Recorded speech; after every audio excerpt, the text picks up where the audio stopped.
నమస్తే, welcome to red TV. నేను వంశీ. ఈ రోజు సాయంత్రం చంద్రగ్రహణం రాబోతున్నారు.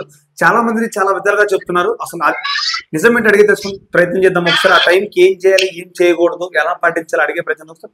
మనతో పాటు కాల్లో శివరుద్ర స్వామి గారు. స్వామి నమస్కారం. స్వామి నమస్కారం. చెప్పండి. చంద్రగ్రహణం ఈసారి కొత్తగా వింతగా ఉండబోతున్నారు స్వామి.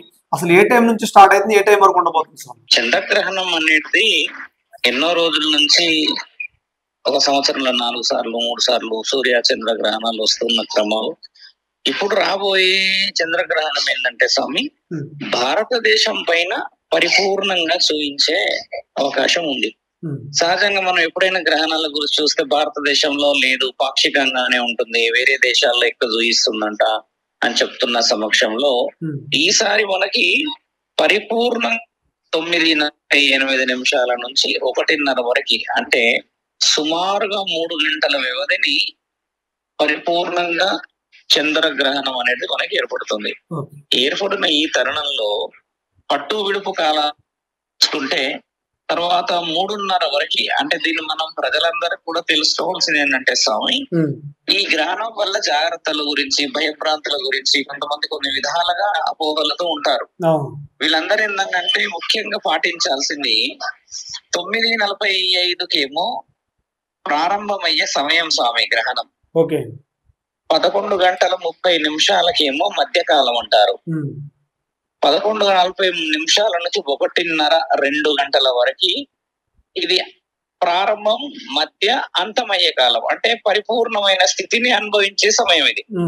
1:45 నుంచి, అంటే సుమారు 2 గంటల తర్వాత సహజంగా గ్రహణం విడుపు కాలం అంటారు. దాన్ని విడుస్తూ ఉంటుంది. ఇంకా విడిసేసిన తర్వాత 3:30 నుంచి మనకి బ్రహ్మ ముహూర్తం మొదలై సూచకమైన కాలం అని అర్థం.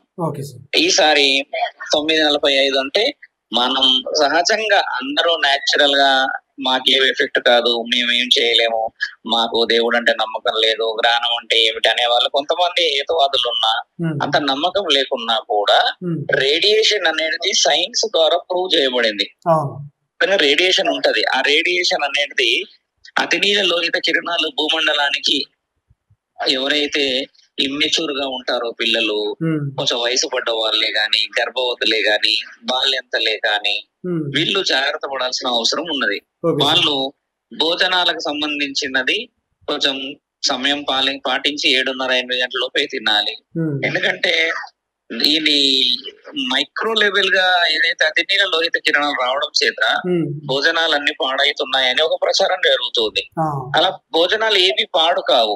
ఎందుకంటే గరిక ఉంటుంది, గరికని పెట్టుకోవాలి. గరికని మన వాళ్ళ ఇంట్లో అన్ని గడప దగ్గర పెట్టుకుంటారు, ఇంట్లో వండుకున్న కుండల మీద పెట్టుకోవచ్చు. వాళ్ళ దగ్గర పెట్టుకోవడం చేత ఏమవుతుందంటే ఏదైతే రేస్ అతినీల లోహిత కిరణాలు పడతాయో దాన్ని బ్యాక్టీరియా ఫామ్ కాకుండా ఆపగలుగుతుంది. ఎలా ఆపగలుగుతుంది? ఒక గరిక అంటే ఎండిపోయిన ఒక గడ్డి ముక్క స్వామి.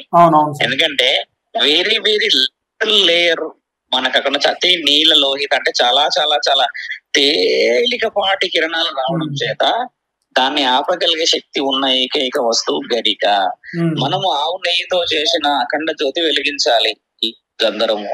ఎందుకంటే దీపాన్ని ఆర్పేయడానికి ఎలాంటి పురుగు అడ్డం రాదు, దీపం దగ్గరికి రాదు. ఎప్పుడు కూడా మంట దగ్గరికి ఎలాంటి చీడ పురుగు గాని, ఎలాంటి క్రిమి కీటకాలు గాని దగ్గర దాకా రావు. దాని చుట్టూ తిరుగుతుంటాయి కానీ దగ్గరికి రావు.